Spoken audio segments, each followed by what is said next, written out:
Praise Lord. सबको जय मसीह की। हे पिता परमेश्वर खुदावन, मैं तेरी हुजूरी मांगता हूँ। तेरे वचनों का भोजन जो तेरे लोगों के लिए तैयार कर रहा हूँ खुदावन, तेरी मर्जी से पूरा हो और उसमें तेरी देह मिले, तेरा लहू मिले और तेरे वचन दुनिया की छोर तक तेरे स्वर्गदूत लेके जाए खुदावन। एक एक जन इसको खाए और आशीष बरकत समर्थ वाली शक्ति पाए, तेरे गुणगान करे, तेरी महिमा करे। तेरा वचन तेरे मुख के वचन के अनुसार सारी धरती की छोर पर पहुंचे, सबको जीवन मिले, क्योंकि तेरा वचन जीवन है मेरे खुदावन। सबके मन में कड़वाहट खत्म कर दे, सबके मन में प्यार पैदा कर दे प्रभु। मैं आपका धन्यवाद करता हूँ यीशु नासरी। मेरी विनती, मेरी प्रार्थना तेरे स्वर्ग में पहुंचे, तू सुन और कबूल कर। आमीन। परमेश्वर पिता यानी कि परमेश्वर, हमारा परमेश्वर जो सबका परमेश्वर है, वो सृष्टि का करता है, वो धरती आकाश बनाने वाला है और वो हर बात को अपनी मर्जी से पूरा करता है। इसमें किसी इंसान की मर्जी नहीं चल सकती। और आज के सुसमाचार के लिए परमेश्वर की बेटी तो नहीं है, आज उसकी छोटी बेटी प्रार्थना करेगी। हालेलुया। सुनिए। सबको जय मसीह की। आइए हम प्रार्थना करते हैं। Hallelujah hallelujah. हे परम पिता परमेश्वर, हम आपकी हजूरी में आते हैं परमेश्वर पिता, आपका नाम की जय जयकार करते हैं प्रभु। हम आज के वचन के लिए प्रार्थना करते हैं प्रभु। जो भी वचन हम बोले परमेश्वर पिता, वो हमारी ओर से नहीं परमेश्वर पिता, आपकी ओर से होना पाए। और जो जन इसको सुने परमेश्वर पिता आशीष पाए परमेश्वर पिता, और उस पर चलना पाए प्रभु। आपका धन्यवाद, आपका शुक्र करते हैं परमेश्वर कि आपने हमें इस काबिल बनाया परमेश्वर पिता कि हम आपके सुसमाचार को प्रभु हम सुना सकते हैं परमेश्वर पिता, और लोगों को समझा सकते हैं कि मार्ग सत्य और जीवन आप ही हैं, आपके सिवा और कोई दूसरा नहीं है परमेश्वर। आपका धन्यवाद, आपका शुक्र करते हैं। सारी महिमा सारा जलाल आपको देते हुए प्रार्थना को मांगते हैं यीशु मसीह के मीठे और समर्थित नाम में सुन और कबूल कर पिता। आमीन आमीन। परमेश्वर पिता, हमारा परमेश्वर जो सबका परमेश्वर है, ये हर कोई मानता है, लेकिन जब पूछो तो वो कहते हैं हम सबको मानते हैं। अरे सारे परमेश्वर नहीं हो सकते, केवल परमेश्वर एक ही है जिसने इन सब बातों को रचा है, बनाया है और अपनी मर्जी से ही सबको सबका रुतबा दिया है। हालेलुया। इसी तरह अगर वो चाहता है कि किसी का रुतबा उसकी जगह में ठीक है तो वो उसको वहीं रहने देता है। अगर उसका रुतबा उसको पसंद नहीं आया तो वो उसको निकाल कर धरती पर बिठा देता है और उसकी जगह वो किसी और को तैयार कर देता है। यानी कि ये परमेश्वर की मर्जी से होता है कि वो किसी को गद्दी पर बिठाता है और किसी को भिखारी बना देता है, क्योंकि वो चाहता है कि उसके कर्मों के अनुसार नहीं बल्कि उसकी मन की इच्छाओं के अनुसार उसको राज्य दिए जाए या गरीब किया जाए। लेकिन फिर भी वो छोड़ता नहीं, क्योंकि वो सृष्टि का कर्ता सबका परमेश्वर है। Hallelujah hallelujah. जोर से बोलिए हालेलुया। देखिए, अब आपको मैं कुछ इतिहास की बात बताता हूं, जिसमें एक राजा था जिसका नाम था क्षरेश राजा। वो धरती पर सबसे ज्यादा राज्यों पर राज्य करने वाला राजा था।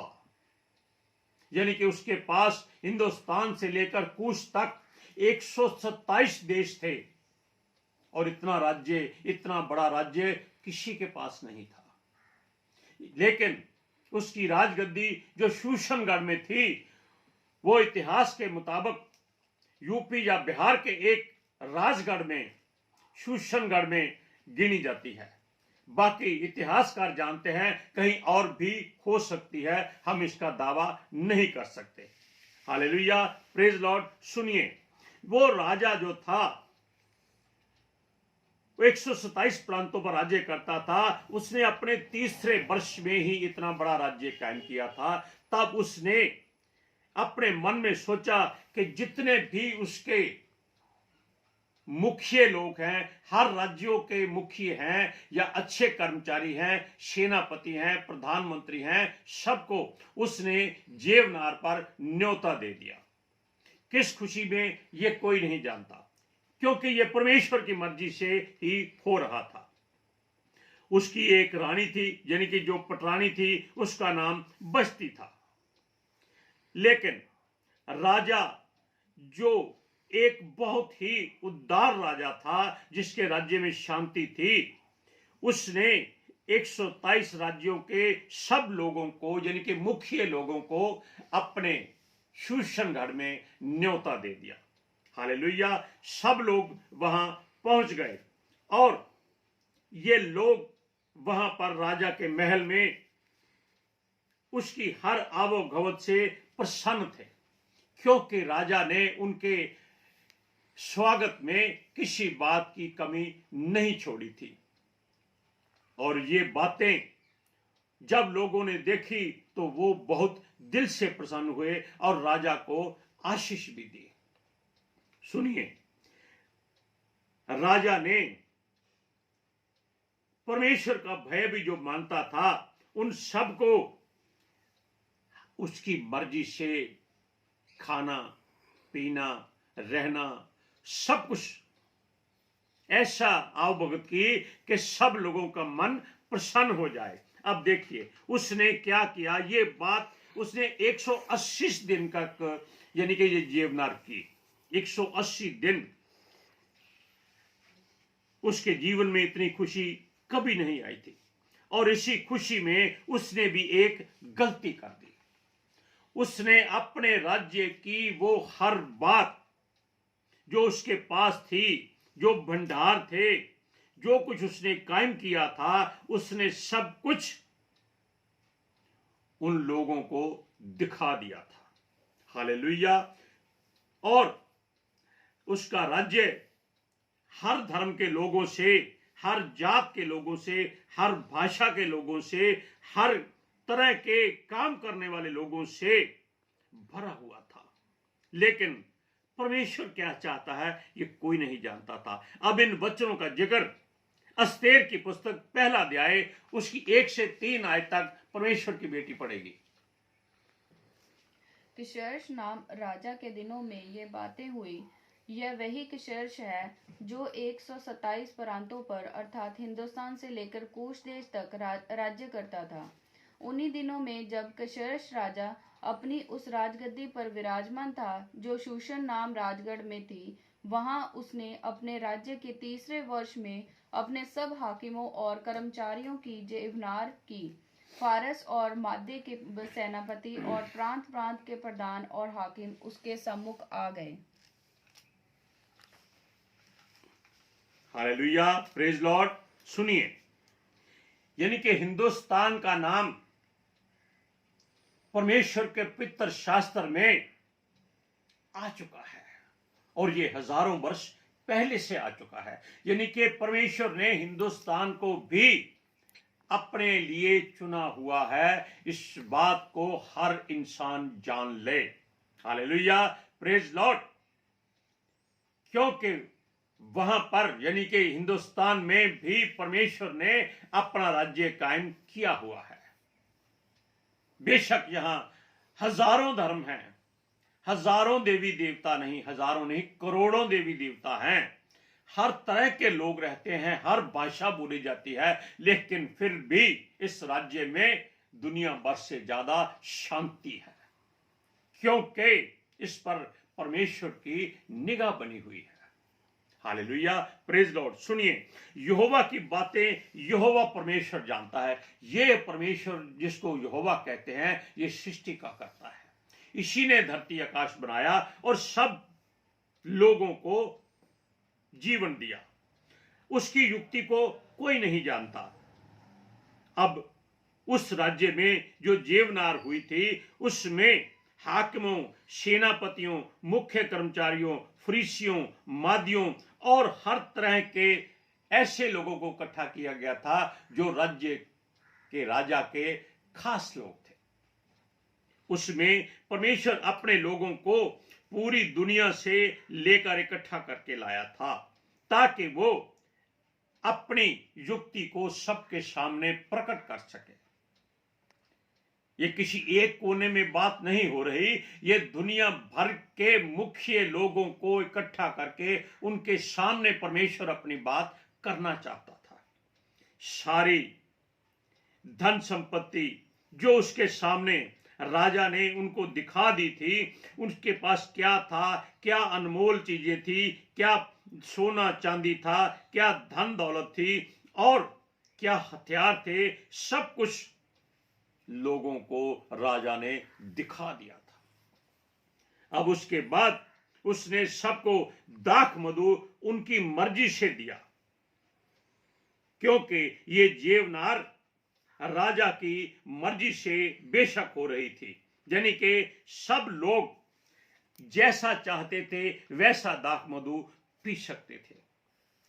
उनको किसी बात में कोई रुकावट नहीं थी, लेकिन उनके बैठने के लिए उनके ओहदे के अनुसार सोने और चांदी की उनको चौकियां दी गई, ताकि उनको ये महसूस ना हो कि कोई भी कमी उनकी आवभगत में रह गई है। देखिए, परमेश्वर पहले ऐसा होता है जैसे बकरे को तैयार किया जाता है और फिर बाद में उसको काट कर उसकी कुर्बानी दी जाती है। हालेलुया, ये परमेश्वर जानता है, हम उसके बाद में दखल नहीं दे सकते। चारों तरफ खुशी थी, मस्ती थी, राग रंग चल रहा था और उसकी आंखों में केवल मधु की धारा ही दिखाई देती थी। दाख मधु लोग पी रहे थे, खुशी ही खुशी थी। सुनिए, इस बात का जिक्र भी परमेश्वर के पवित्र शास्त्र में किया गया है। एस्तेर की पुस्तक उसका पहला अध्याय उसकी 4 से 7 आयत तक पढ़िए। और वह उन्हें बहुत दिन वरन 180 दिन तक अपने राजविभव का धन और अपने महात्म्य के अनमोल पदार्थ दिखाता रहा। इतने दिनों के बीतने पर राजा ने क्या छोटे क्या बड़े उन सबों की जो शूशन नाम राजगढ़ में इकट्ठे हुए थे, राजभवन की बारीक आंगन में 7 दिन तक जेवनार की। वहां के पर्दे श्वेत और नीले सूत के थे और सन और बैंगनी रंग की डोरियों से चांदी के छल्लों में संगमरमर के खंभे से लगे हुए थे। और वहां की चौकियां सोने चांदी की थी और लाल और श्वेत और पीले और काले संगमरमर के बने हुए फर्श पर धरी हुई थी।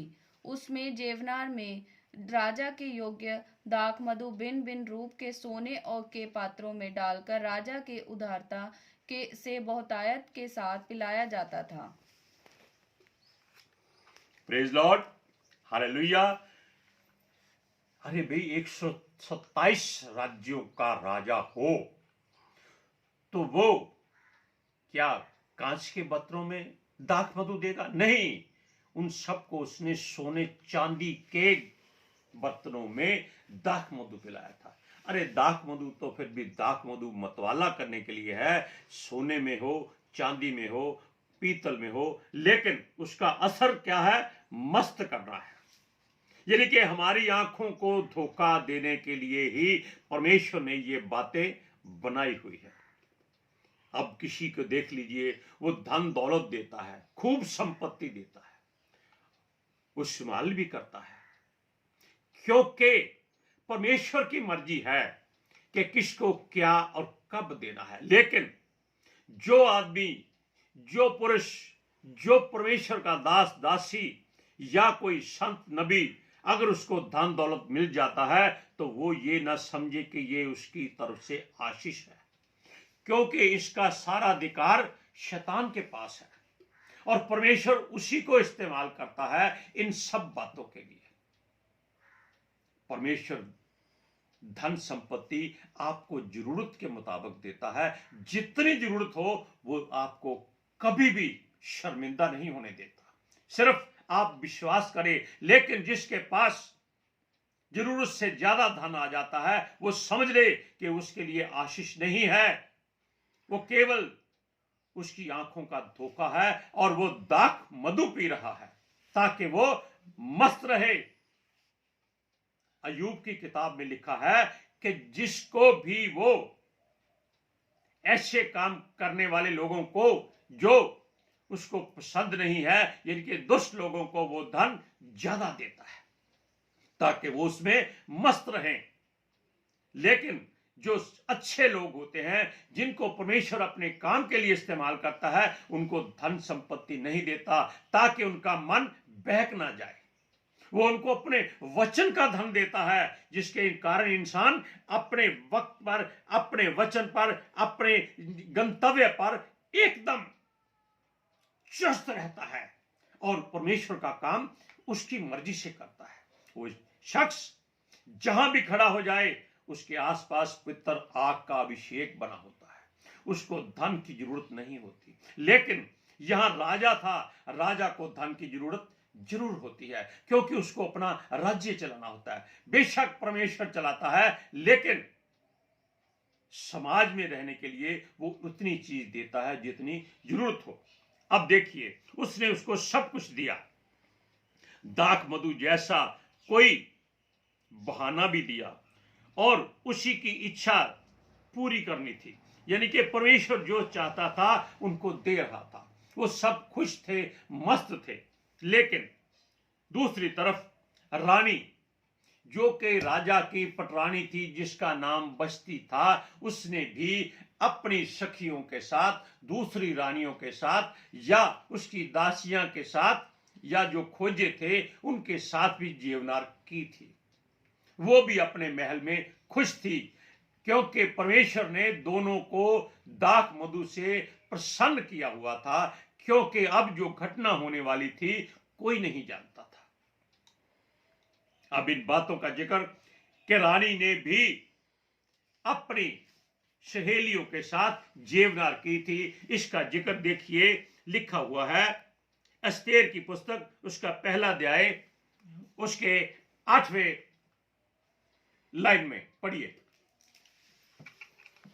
पीना तो नियम के अनुसार होता है, किसी को बरबस नहीं पिलाया जाता, क्योंकि राजा ने तो अपने भवन के सब भंडारियों को आज्ञा दी थी कि जो बाहुन जैसा चाहे उसके साथ वैसा ही बर्ताव करना।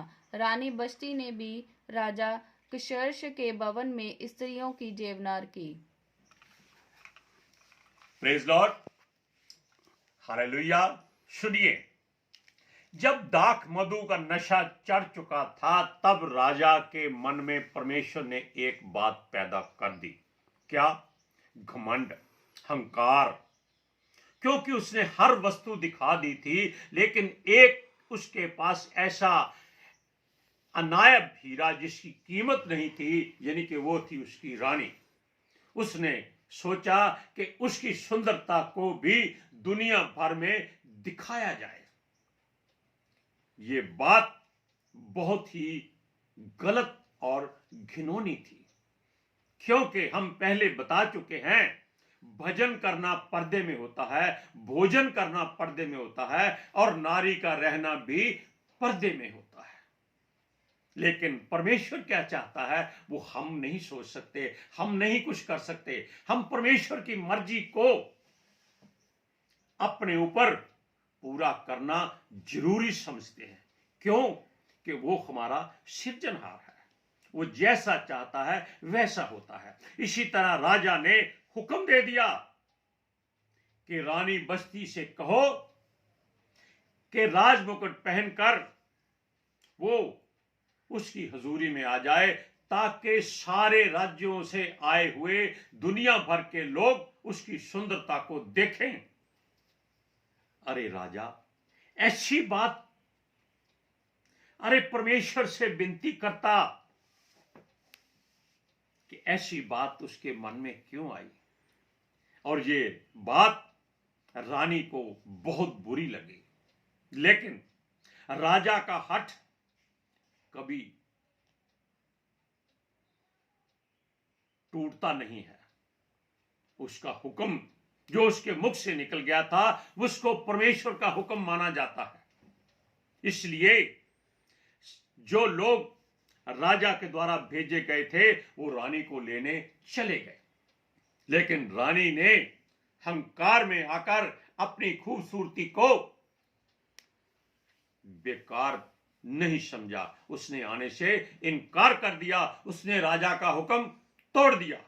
बस चारों तरफ अशांति हो गई और सबका नशा उतर गया। है ना परमेश्वर की युक्ति। कहां वो दाख मधु पीकर हुआ कर रहे थे, यानी कि अपने आप को पता नहीं क्या समझ रहे थे। लेकिन जब उन्होंने देखा कि राजा का हुक्म नहीं माना गया और वो भी उसकी पटरानी के द्वारा नहीं माना गया, तो सबका नशा हरण हो गया कि अब सबकी मौत आ गई। कहते हैं ऐसी बात जब हो जाए तो आदमी सुसरी बन जाता है, चुपचाप छुप जाता है, हर और शांति हो गई। लेकिन जब नशा उतर गया तब राजा को वो अपना हुक्म याद आ गया कि रानी बस्ती के बारे में उसने क्या हुक्म दिया था। उसने उसको कहा था कि वो खूबसूरती दिखाए, लेकिन रानी बस्ती ने इनकार कर दिया था।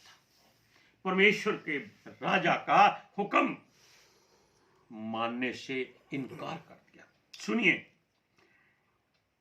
अंतिम निर्णय जब लेना था तो राजा ने सबका विश्वास जीतने के लिए सबसे राय मांगी कि क्या किया जाए।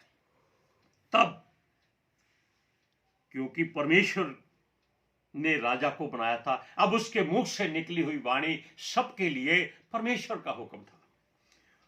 यह सब कुछ दाख मधु के कारण हो चुका था। अब राजा ने उसको पूरा करना था और सबका मन यही था कि रानी बस्ती को उसके पद से उतार दिया जाए। अब दुनिया भर के मुखिए लोग थे, राजा को राज्य चलाना था, उनका हुक्म मानना पड़ा और उसकी जगह उन्होंने राय दी कि राजा के लिए सुंदर कन्या जो पटरानी की जगह ले सके वो ढूंढी जाए। Hallelujah, praise Lord. इसी के लिए हर कोई राजा से यही कहने लगा कि उसके राज्य में सुंदर लड़कियां हैं, उसके राज्य में सुंदर लड़कियां। लेकिन परमेश्वर की मर्जी क्या थी कोई नहीं जानता था। हर कोई अपने राज्य की कन्या को इसलिए लाना चाहता था ताकि वो राजा के सामने अपने राज्य की चर्चा भी कर सके और उससे हर तरह की आशीष और मदद और सहायता ले सके ताकि उसका राज्य उससे ज्यादा तरक्की करे। Hallelujah, praise Lord. लेकिन परमेश्वर ने किसी और को चुना हुआ था। वो थी यहूदी कन्या, क्योंकि परमेश्वर अपने लोगों को दुनिया भर में सबके सामने लाना चाहता था ताकि दुनिया भर के लोग उसके लोगों का भय माने। इस बातों का जिक्र हम आगे करेंगे, लेकिन इन बातों का जिक्र जो राजा का हुक्म था, जो रानी को पटरानी से उतारना था। वचन पढ़िए, एस्तेर की पुस्तक 2 अध्याय उसी 1 से 4 आयत तक। इन बातों के बाद जब राजा अहश्वेरोश की जलजलाहट ठंडी हो गई, तब उसने रानी बस्ती की और जो काम उसने किया था और जो उसके विषय में आज्ञा निकली थी उसकी भी सुधि ली। तब राजा के सेवक जो उसके टहलुए थे कहने लगे, राजा के लिए सुंदर तथा युवती कुंवारियां ढूंढी जाएं। और राजा ने अपने राज्य के सब प्रांतों में लोगों को इसलिए नियुक्त किया कि वे सब सुंदर युवती कुंवारियों को शूशनगढ़ के रनवास में इकट्ठा करें और स्त्रियों के रखवाले हो गए हेगे जो राजा का खोजी था सौंप दें और शुद्ध करने के योग्य वस्तुएं उन्हें दी जाएं। तब उनमें से जो कुंवारी राजा की दृष्टि में उत्तम ठहरे वह रानी बस्ती की स्थान पर पटरानी बनाई जाए। यह बात राजा को पसंद आई और उसने ऐसा ही किया। Praise Lord, hallelujah. देखिए, क्या रानी बस्ती ने कोई पाप किया था, कोई गुनाह किया था? नहीं, क्योंकि समय परमेश्वर के हाथ में है, वो उसको कैसे इस्तेमाल करता है वो ही जानता है। अरे हम तो अपना घर चलाने में मुश्किल होती है, उसने पूरी सृष्टि को चलाना है। किस राज्य में क्या करना है, किस देश में क्या करना है, किस राजा के मन में क्या देना है, किस रानी को, किस राजा को उसके पद से उतारना है और उसकी जगह किसको बिठाना है, ये उसकी मर्जी से होता है। इसलिए हमेशा उसका भय मानिए और उससे विनती करते रहिए कि हे परमेश्वर, जो ओहदा तूने दिया है इसको तू सलामत रख और तेरा भय हमारे मन में हमेशा बना रहे। Hallelujah, praise Lord. आज के सुसमाचार में इतना ही है और इसके लिए हम कल फिर बताएंगे, लेकिन आज के सुसमाचार के लिए परमेश्वर की बेटी प्रार्थना करेगी। Thank you Jesus, Father, Son and Holy Spirit. परमेश्वर पिता, हम आपका धन्यवाद, आपका शुक्र, आपकी तारीफ करते हैं इतने अच्छे सुसमाचार के लिए, इतने अच्छे वचन के लिए जो परमेश्वर आपने हमें दिया परमेश्वर पिता, ताकि हम लोगों को बता सके परमेश्वर पिता। आपका धन्यवाद, आपका शुक्र करते हैं प्रभु। जो आपकी इच्छा है परमेश्वर पिता, हम नहीं जानते, सिर्फ और सिर्फ आप जानते हैं परमेश्वर पिता। इस वचन के अनुसार परमेश्वर, हमारे जो इस वचन में लिखा गया है परमेश्वर पिता, उसके अनुसार हमारे जीवन में परमेश्वर आपका कार्य होना पाए और जो जन इसको सुने परमेश्वर पिता, उसके जीवन में परमेश्वर पिता कार्य होना पाए प्रभु। कोई भी परमेश्वर पिता जन इस सुसमाचार से वंचित ना रहे और परमेश्वर पिता हर एक इंसान को परमेश्वर पिता आशीष दें और उनको उनके जीवनों में आप अपनी तरह से परमेश्वर अपनी इच्छा पूरी करें प्रभु। आपका धन्यवाद, आपका शुक्र करते हैं। आज के पूरे दिन को परमेश्वर पिता आपके हाथों में रख देते हैं और अच्छे वचन को भी आपके हाथों में रखते हैं परमेश्वर पिता। सारा समय आपके हाथों में रखते हुए प्रार्थना को मांगते हैं यीशु मसीह के मीठे और समर्पित नाम में, सुन और कबूल कर पिता, आमीन। Hallelujah, praise Lord. आज हम परमेश्वर के हर दास दासी के लिए, हर चुने हुए लोगों के लिए, संतों नबियों के लिए, जिनको परमेश्वर ने अपने वचन से भरा है, जिनको यानी कि राजा बनाया हुआ है, वो अपने उस सेवा का सही इस्तेमाल करें। वो धन दौलत के पीछे ना भागे, केवल परमेश्वर के वचन का धन परमेश्वर से मांगे और उसको सेध में मिला है वो लोगों को सेध में दे। कहीं ऐसा ना हो कि रानी बस्ती की तरह वो परमेश्वर उनको उनके पद से उतार दे। घमंड से दूर रहे। परमेश्वर सबको आशीष दे। आमीन। सबको जय मसीह की।